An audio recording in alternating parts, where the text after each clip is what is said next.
Chismis Kabaklita!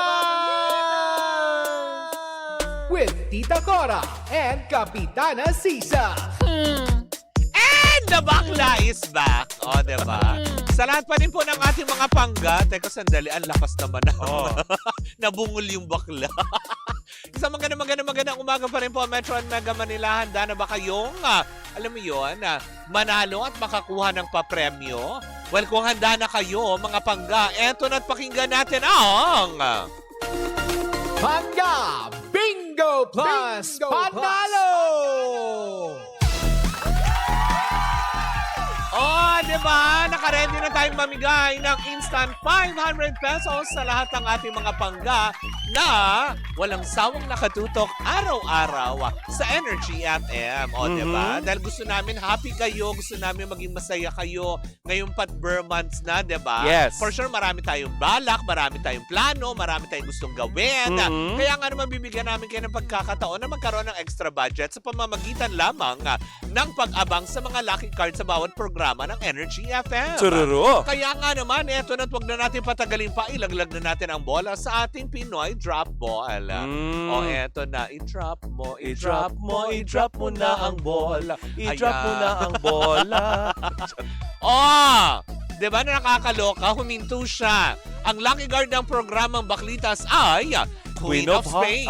Queen of Spade. Oh. Ulitin natin, ang lucky card ng programa Baklitas ay Queen of Spade. Wala kayong ba pwedeng gawin kundi tandaan lamang ito dahil mamayang gabi sa programa ni Kuya Chico kung saan magbibigay siya ng hudyat kung saan at kailan ka pwedeng tumawag para masagot mo ang lucky card ng programa Baklitas ay Queen of Spade. Pag nasagot mo yan on air, instant 500 pesos ang pwede mong makuha. Kung sakali naman ikaw din naman sa swertehang mapili sa ating online winner, additional 500 pesos for a total of 1,000 pesos. Ganun kasimple, ganun kadali, ganun kasaya, hindi ba? Instant 1,000 yun. Pag-swerte ka today. Pero kung hindi naman, okay na yung 500. Oo naman. Diba? Diyos ko. Malayo nang mararating. Ilang kilo na ng bigas yan? Uy, parang kasi sa 5 kilo, sabihin na natin may 50 pesos, diba? Oo. So may 10 kilong bigas ka na noon. Correct. Diba? Kaya maging alam mo yun, mapagtipid sa mga panahon na ito. Maging mapanuri, isulitin ang mga papremyong nakukuha. Correct. Hindi kung saan-saan lang napupunta. Correct. At syempre bago tayo tuluyang magbabay dahil ngayon araw ng Wednesday, Mare. Correct. Diba? Antabayanan niyo po yan. Mamayang hapon po yan ang episode 5. Para sa Baklita sa podcast natin yan na nakakaloka. Of course, powered by Bingo Plus, Bingo sa Saya, Plus sa Panalo. Kaya nga naman mga pangga, hindi ba inayayaan namin kayong lahat na makinig at panoorin on Spotify. Mamaya po yung hapon ang episode 5. Patungkol yan sa mga love teams. Oo. Ano ba yung paborito niyong love team? Love team ng mga artista, diba? Oo. Sana makapasok din at magtagal yung relasyon ni Daniel at saka ni Kyla, no? If ever. Para mag-create sila ng another love team na Oo. parang na Katniel. Correct, diba? Sana gano'n ang mangyari. Tsaka sana bigyan natin nga ng chance. Yes. Diba? Mali naman natin yun na makakapagpasaya kay Daniel Padilla. O, diba? But anyways, mga pangga, ito po muna ang ating pangga Bingo Plus Panalo. At hindi yan sa atin ang Bingo Plus, Bingo sa Saya, Plus sa Panalo. Bye, Bing Bing! Bye!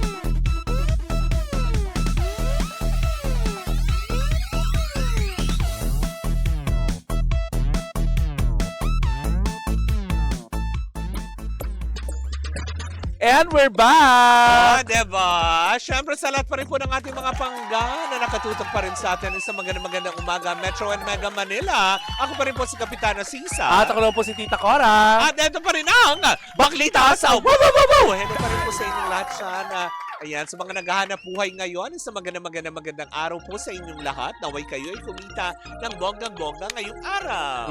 Diba? At Mare, kagaya na naipangako natin kanina, tayo ay mamimigay ng 5 movie ticket Correct. para sa... Ayan minamahal, 100 bulaklak para kay Stella na advance screening na magaganap yan on September 22, 7 p.m. sa SM Mega Mall, Cinema 2. And balita ko, Mare, meron na tayong caller. May caller na kaagad. Nasa line 1. Diba? Kilalanin natin ang ating caller. Hello? Hello, Energy FM.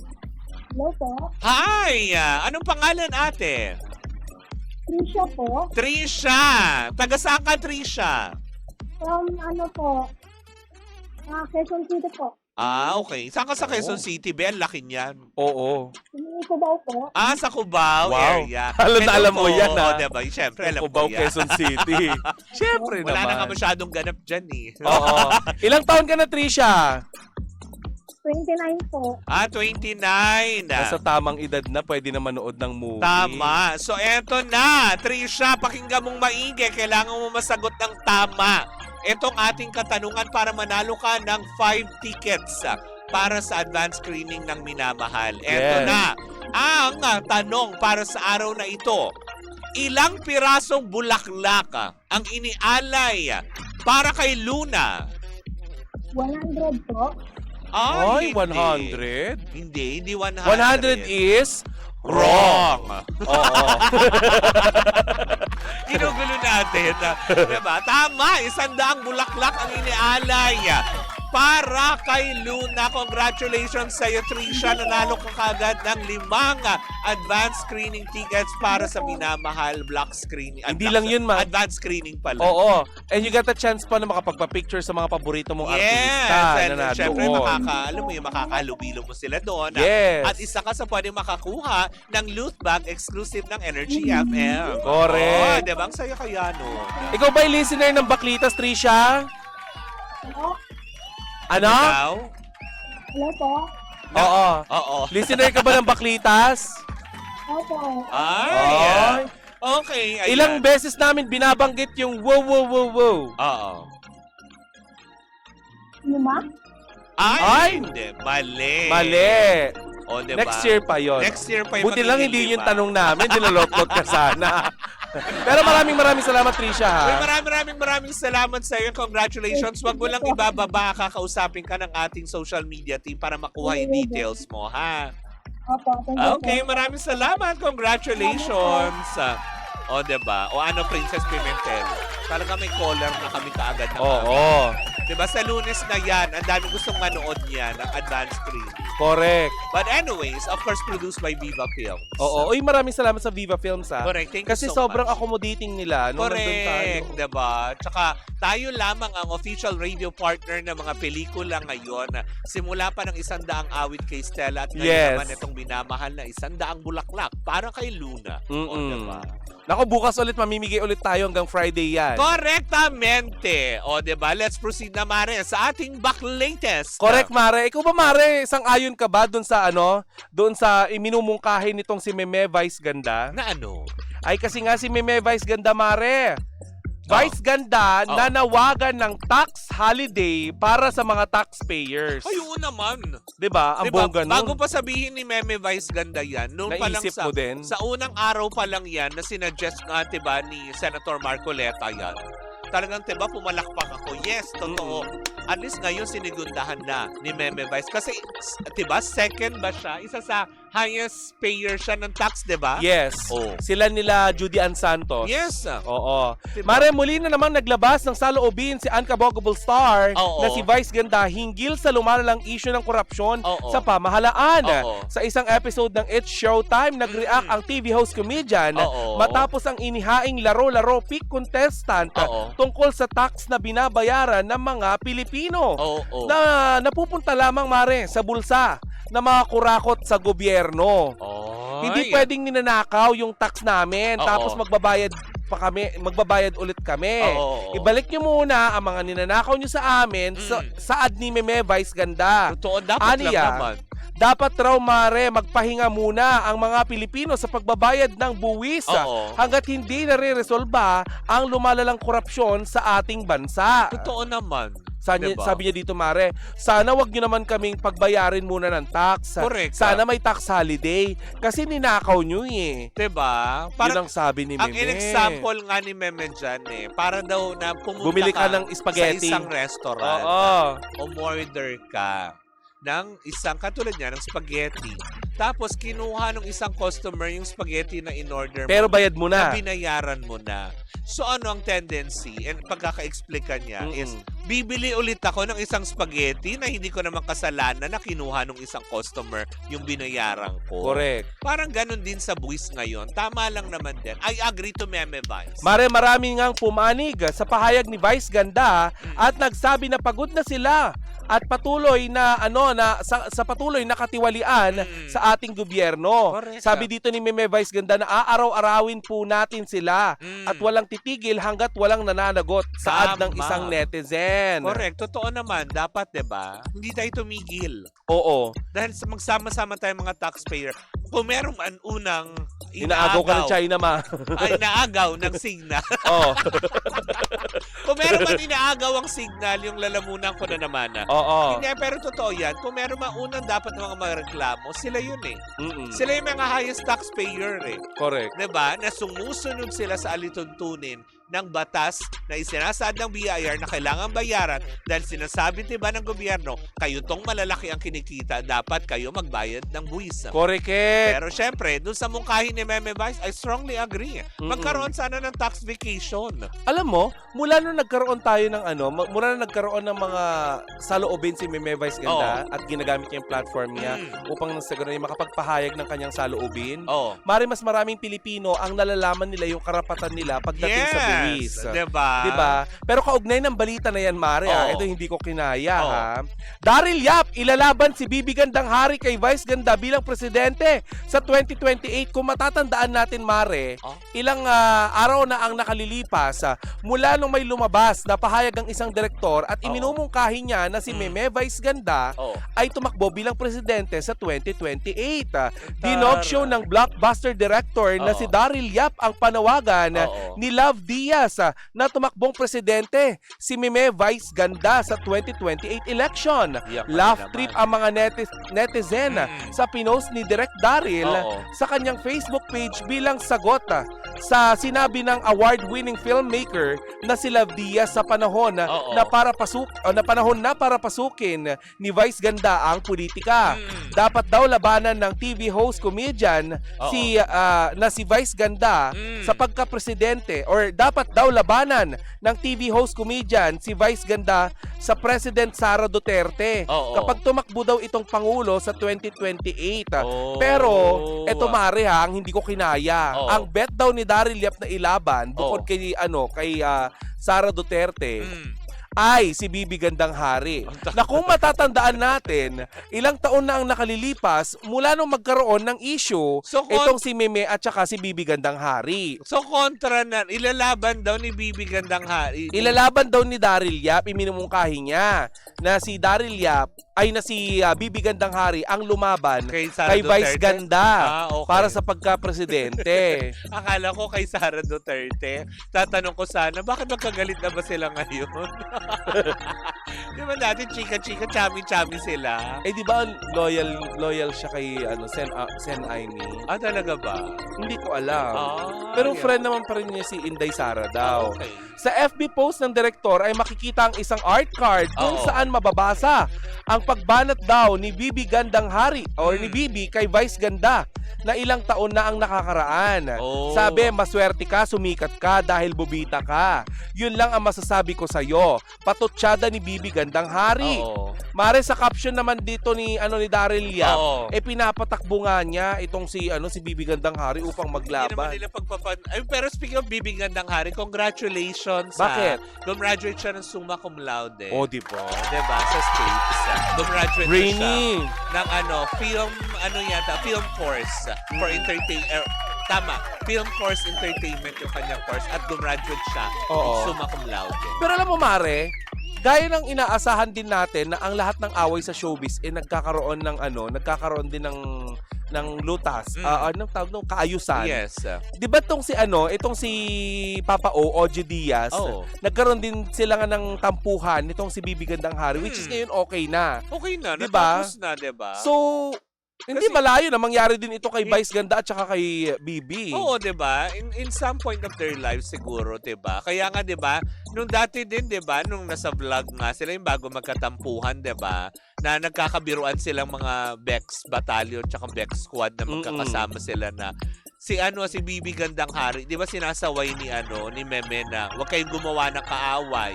Oo. 'Di ba yung mga ganyan? So ibig sabihin lang nito talaga, wala naman na siguro para kay Meme 'yon. Ang kay Meme ngayon na nakafocus, tama ako, I strongly agree.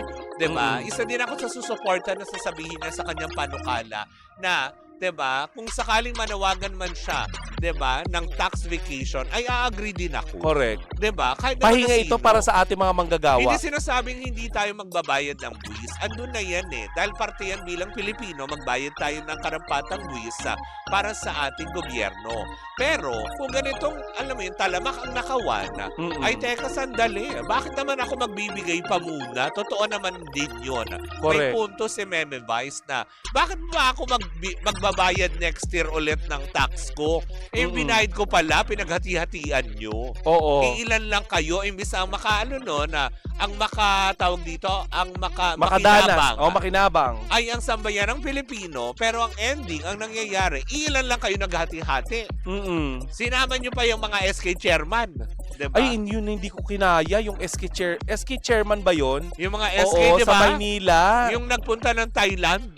Tapos naglustay ng 27 million. 27 million for SK, At hindi mo nakakaloka. Mare, hindi ko kinakaya yung 27 million. Tapos ang travel agency na ginamit, sa kamag-anak. Tsaka ang Kapatid. Mari, My ang tindi naman ng SK chairman na yon, tsaka nung barangay na yon, na may ganun kayo kalaking pondo. Diba? Alam mo, maniniwala lang ako, isang aspeto lang na kung ikaw ay siguro syudad, maaring pondo ito ng mga konsehal ng mga ganyan. Pero for a barangay, magkaroon ka ng 27 million tapos SK chairman yung gagamit. Aba, binaypass mo yung barangay chairman. Correct. Saan nanggagaling? Mare, hindi naman imposible na mangyari yun kasi ang lungsod na Maynila ay mayaman. 'Di ba? Marami silang pwedeng kurakutin diyan kung gugustuhin ng mga makurakot Hindi, kaya lang diyan. kasi per barangay. 'Di ba? Na nakakaloka. Saan kaya galing? Ano, may diba? kasabwat kaya siya? Anong pinanggalingan ng 27 million? Oo. 'Di ba? Bakit Aling nagkaroon ahensya kayo ng gobyerno na naman ito Nagkaroon, kung hindi magaling sa ahensya o may illegal na nangyayari dyan. Ay nako. 'Di ba yung mga ganon? Kasi magtataka ka, for a barangay, magkaroon ka ng 'di ba? Kaya kung dito nga sa sa barangay Little Baguio dito sa San Juan, 'di ba? Alam mo, maski yung 1 milyon, hindi ko siguro mauubos sa Thailand kasi napakamura lang naman ng plane ticket papuntang Thailand. Dahil tsaka 'di ba? Yung 27 million, baka pag dating mo dito, Barbie ka, B. Oo. Uubusin mo yung 27 Baka million. isa na lang ang natitirang ribs ko noon, pinatanggal ko na.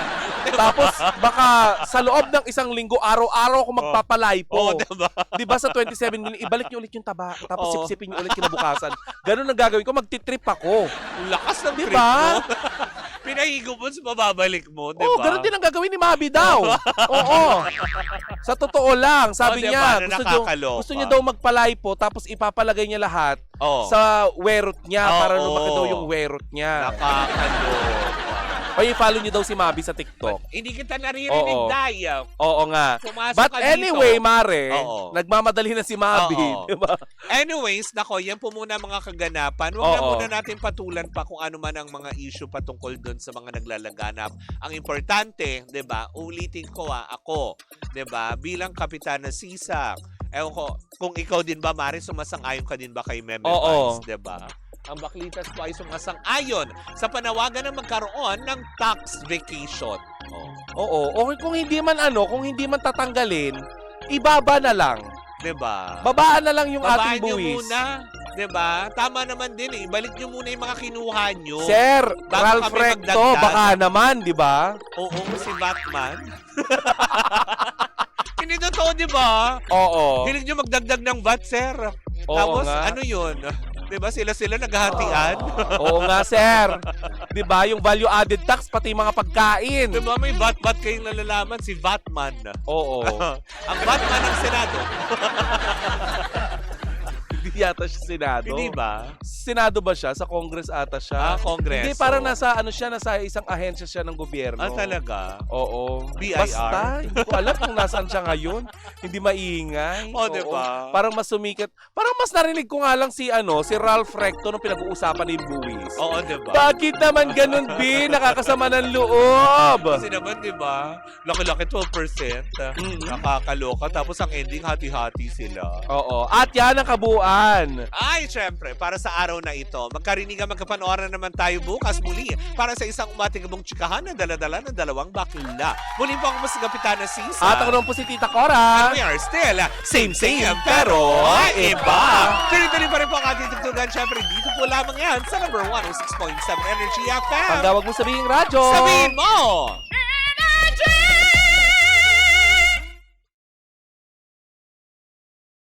Hi Pangga! Ako po si Gandang Kara and don't forget to follow us sa lahat ng mga social media platforms namin at Energy FM 106.7 sa Facebook, sa Twitter, Instagram, YouTube, and TikTok. At samahan mo na rin ako sa aking programang Hot Stories na lagi po akong live 12 noon hanggang 3 p.m. sa TikTok Live or sa Facebook Live. Ako po ay nag-iisang chicks ng radyo, si Gandang Kara. Pangga, wag mo sabihin radyo, sabihin mo Energy!